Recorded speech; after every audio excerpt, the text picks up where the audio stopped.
My name is Lucas Tukramouri, grader driver for CityWide, based in Melton. We've got a 6-month-old water cart. So this truck, which I'm happy to have in my crew because it does the right job at the right time for what we're doing. Most times when I'm grading an unsealed road, I'll put the truck in front of me with the dribble bar on and just going the same speed as what I'm doing, and I'm getting that spread of water on the road and I can cut it. It's just giving me enough moisture in the material. I've seen a few and they're the best things that's going down.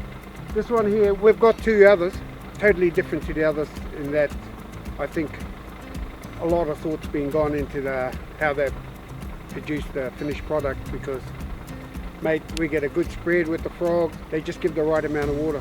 We're a grading crew, right? So we've got a grader, a roller and a water cart. We've had on this truck now 4 new different operators, basically trained each one of those up.